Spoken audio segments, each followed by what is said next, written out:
Now that we've talked about the differences among the types of conflicts, let's talk about the resolution process for a community conflict. The approaches from Littlejohn and Domenici and from Carpenter and Kennedy have many similarities and some key differences as well. Littlejohn and Domenici focus on broad goals, saying that the process is to clarify the issues and then work toward reaching consensus through collaborative conversations. Carpenter and Kennedy incorporate the same general principles, but focus on detailed plans and the use of a conflict manager as well as a mediator, with approaches such as constructive conversations an assumed part of the process. They feel that because so many people are involved, so many more issues may be part of the conflict, and the values dynamic is so important, the resolution process requires much more control than other kinds of disputes to keep people focused and on track over long periods of time. Both sets of authors agree that it's important to set expectations carefully, especially in a process that focuses on reaching consensus rather than finding a clear winner.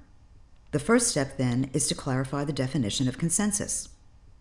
A consensus is a solution that all stakeholders and all groups participate in reaching and support, even if it's not their ideal solution. Groups agree that once consensus has been reached, the work can continue and it won't be blocked. A consensus also values collaboration over competition, so the solution is more likely to be fair than if the resolution were based on competition, which might then be based on a power differential. Also, people are much more likely to uphold an agreement to which they have had input than one that has been imposed on them.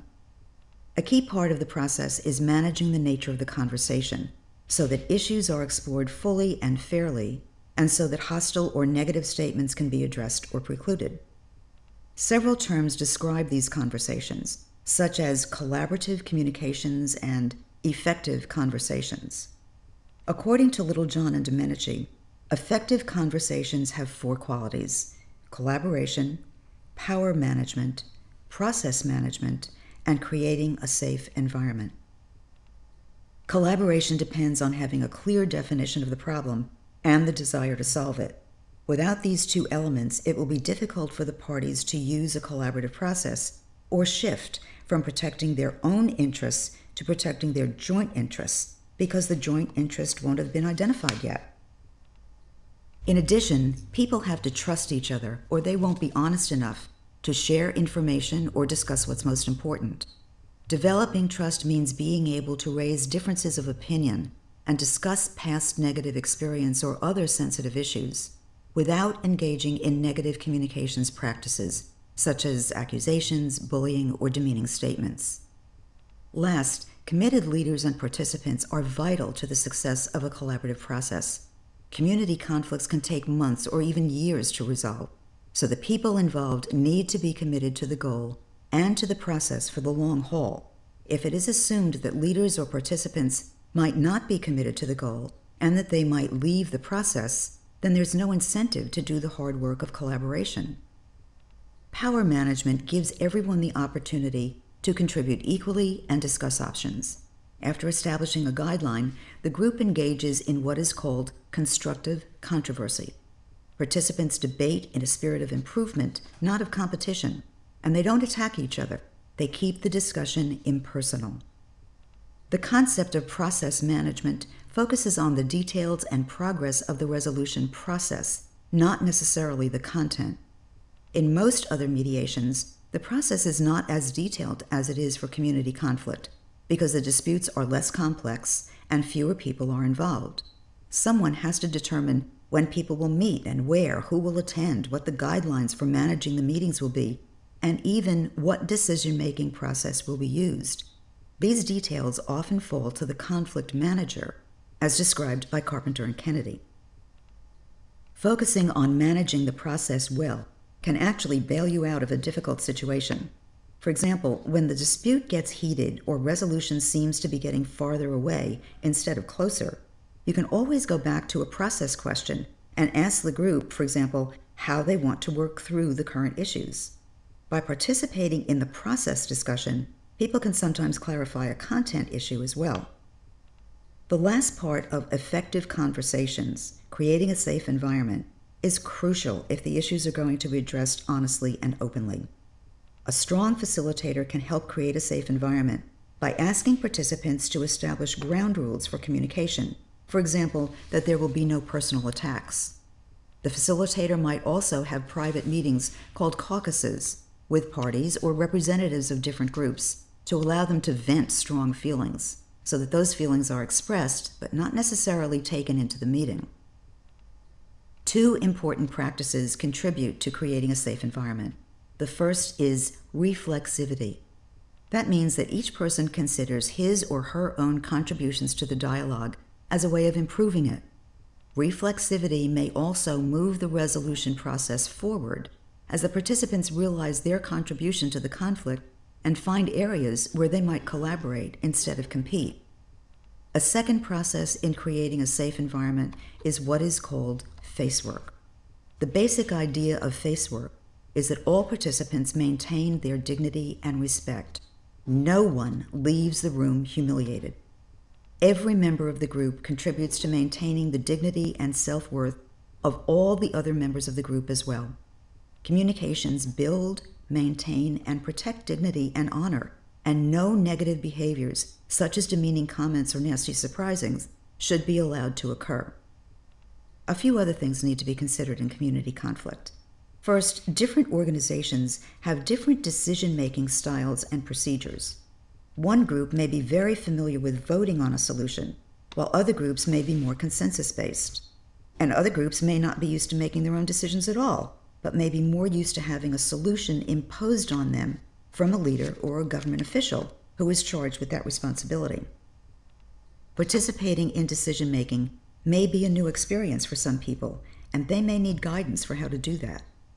In addition, the issue must be engaged early. Conflict begins as soon as a problem emerges or a disagreement is recognized and escalates the longer it goes on. People get worried about how the issue might be addressed. They form opinions, they take sides. Those options harden. Eventually, there is less and less flexibility and fewer possibilities for options.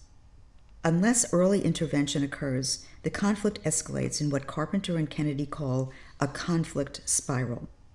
Parties can choose not even to acknowledge the problem. Other groups may escalate to gain recognition, such as filing a lawsuit or organizing a demonstration, and the conflict shifts from finding a solution to winning, undermining the whole effort. Particularly important for facilitators and mediators is that communication changes as part of the escalation process. It becomes a weapon, not a method for exploring issues and options. As the conflict escalates, polarization occurs, and then there is almost no possibility for resolution. A sense of crisis takes over, and people stop being logical. It's important then for the conflict manager to interrupt that spiral, or the process will not be successful. Some groups try some standard and ineffective approaches to end the conflict quickly, and the conflict usually escalates instead of resolves. Among these unhelpful approaches is the decision by a single group that action needs to be taken immediately. So they take an adversarial position, defend it at all costs, and file a lawsuit. That approach just escalates the conflict, precludes the possibility that a thoughtful resolution can be reached, and creates a lack of trust that will make it hard to return to the negotiating table in the future. Trust has been significantly damaged. Another ineffective approach is to find a quick fix instead of doing the long and hard work to find a lasting resolution. Sometimes doing anything is better than doing nothing, but the quick fix continues the conflict because the underlying issues haven't been addressed. Another approach is what Carpenter and Kennedy call the Solomon trap. The facilitator collects information, weighs the suggestions, decides unilaterally on a resolution, and then announces it to the participants and the public. This approach ensures a feeling of exclusion and isolation, because although the participants may have contributed to the initial phase of the process, they did not participate in the decision.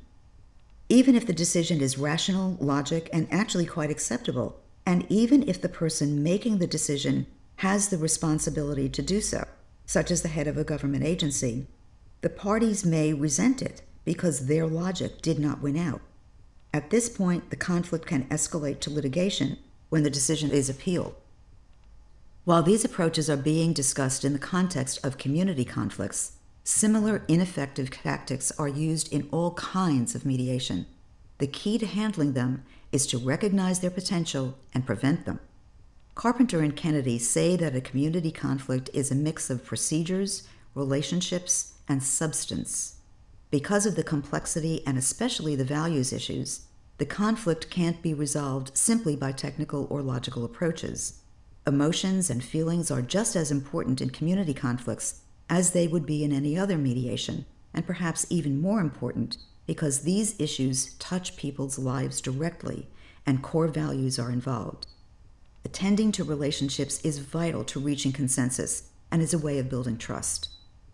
Their recommended alternative to quick fixes and their more positive approach is to engage a process manager who brings the parties together, helps them to establish the process they want to follow to reach a resolution, and then guides them in a constructive conversation that helps identify issues, maintain mutual respect, and reach consensus.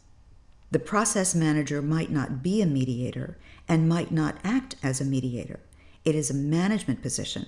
An outside mediator may be used as part of the process when the real negotiation begins.